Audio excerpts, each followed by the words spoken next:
Bismillahirrahmanirrahim. Assalamualaikum warahmatullahi wabarakatuh.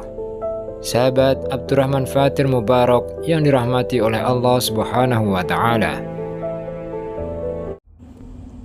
Di masa nabi-nabi terdahulu, sebelum diutusnya Nabi Muhammad SAW, ada seorang rahib yang menghabiskan waktunya hanya untuk beribadah kepada Allah di biaranya. Begitu gencarnya beribadah sehingga ia mencapai derajat keimanan yang tinggi. Beberapa malaikat diizinkan oleh Allah untuk mengunjunginya pagi dan sore hari untuk menanyakan keperluannya. Tetapi tidak ada yang dimintanya kecuali sekedar makanan dan minuman untuk bisa membuatnya tetap kuat beribadah. Maka Allah menumbuhkan pohon anggur di biaranya yang buahnya bisa dipetiknya setiap kali ia membutuhkan. Jika merasa haus, ia cukup menadahkan tangan ke udara, maka akan mengucur air dari udara untuk minumannya. Tetapi tidak ada keimanan yang sebenarnya, kecuali harus mengalami pengujian. Allah telah berfirman dalam Al-Quran Surat Al-Ankabut ayat 2 dan 3. Artinya, apakah manusia itu mengira bahwa mereka dibiarkan saja mengatakan, "Kami telah beriman," sedang mereka tidak diuji lagi, dan sesungguhnya kami, Allah, telah menguji orang-orang yang sebelum mereka. Maka sesungguhnya Allah mengetahui orang-orang yang benar, dan sesungguhnya Dia mengetahui orang-orang yang dusta. Begitu juga yang terjadi pada sang rahib. Pada suatu malam datang seorang wanita yang sangat cantik, berseru di depan biaranya, "Wahai pendeta, saya mohon pertolonganmu demi Tuhan yang engkau sembah. Berilah aku tempat bermalam karena rumahku sangat jauh." Sebagai seorang yang berakhlak mulia, segera saja sang rahib berkata, "Naiklah, silahkan bermalam di tempat ini." Wanita itu masuk ke dalam biara. Mungkin memang dikehendaki oleh Allah untuk menjadi batu ujian bagi sang rahib.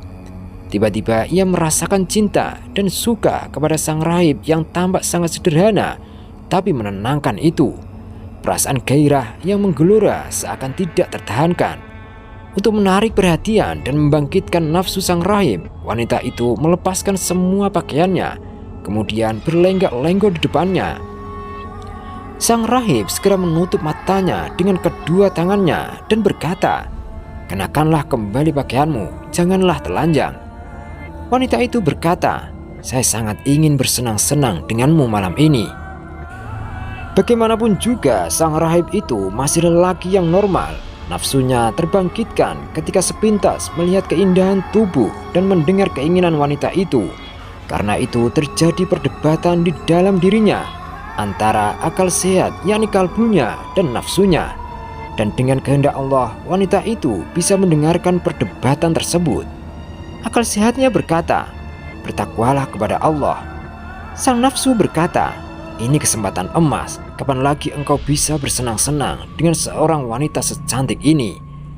Akal sehatnya berkata, "Celaka dirimu, engkau akan menghilangkan ibadahku dan akan merasakan kepadaku pakaian aspal dari neraka.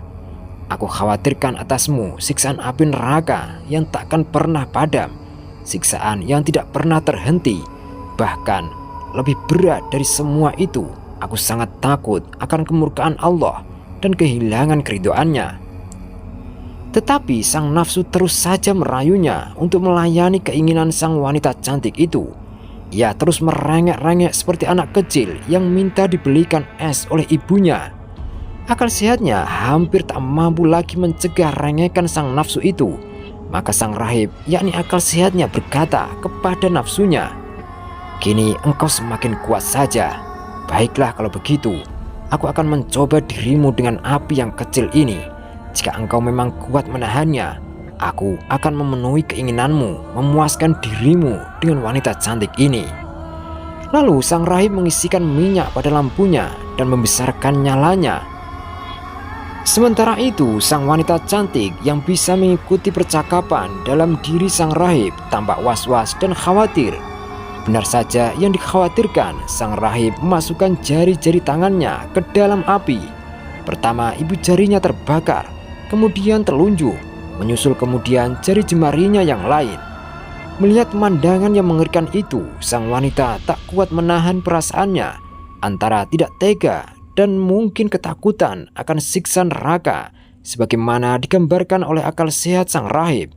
Kemudian ia menjerit keras sekali, begitu kerasnya hingga jantungnya berhenti berdetak dan ia meninggal seketika. Begitu melihat wanita itu mati, nafsunya segera saja padam. Sang rahib menutupi jenazah wanita itu dengan kain dan ia mematikan lampunya.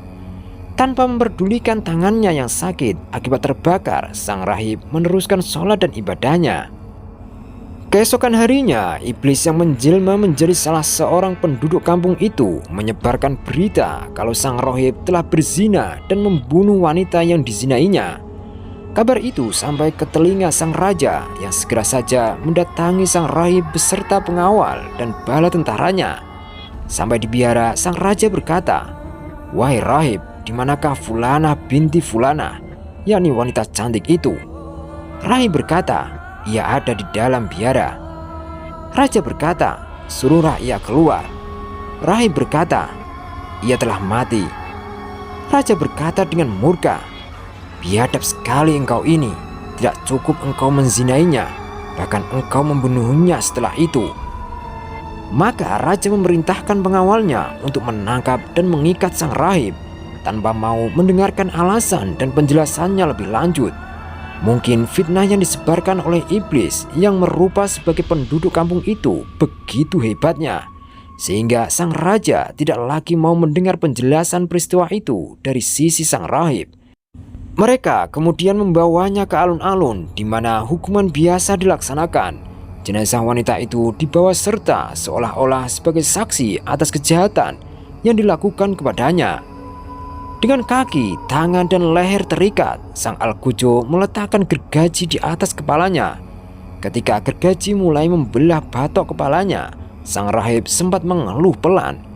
Seketika itu Allah memerintahkan malaikat Jibril turun ke bumi sambil berfirman, "Katakan kepada sang rahib itu, janganlah mengeluh untuk kedua kalinya, karena sesungguhnya aku melihat semua itu. Katakan juga kepadanya bahwa kesabarannya sejak ia digoda sang wanita cantik hingga saat itu telah membuat penduduk langit menangis. Begitu juga dengan Hamalatul Arsy, yakni malaikat penyangga arsy. Demi kemuliaan dan kebesaranku, jika engkau mengeluh sekali lagi, tentulah aku akan binasakan langit dan aku longsorkan bumi." Jibril segera turun dan menyampaikan firman Allah tersebut. Maka sang rahib menahan dirinya untuk tidak mengeluh. Sesakit apapun yang dirasakannya, ia tidak ingin menjadi penyebab kemurkaan Allah sehingga alam semesta ini hancur. Mulutnya terus mengucap zikir dan istighfar hingga akhirnya malaikat maut menjemputnya. Setelah sang rahib wafat dan banyak sekali orang yang menghinakan dirinya, Allah berkenan mengembalikan ruh sang wanita itu untuk sesaat. Seketika itu sang wanita bangun yang membuat orang-orang di sekitarnya termasuk raja dan para pengawal serta bala tentaranya terkejut dan ketakutan. Wanita itu kemudian berkata, "Demi Allah, rahib itu teraniaya. Dia tidak berzina denganku dan tidak pula dia membunuhku."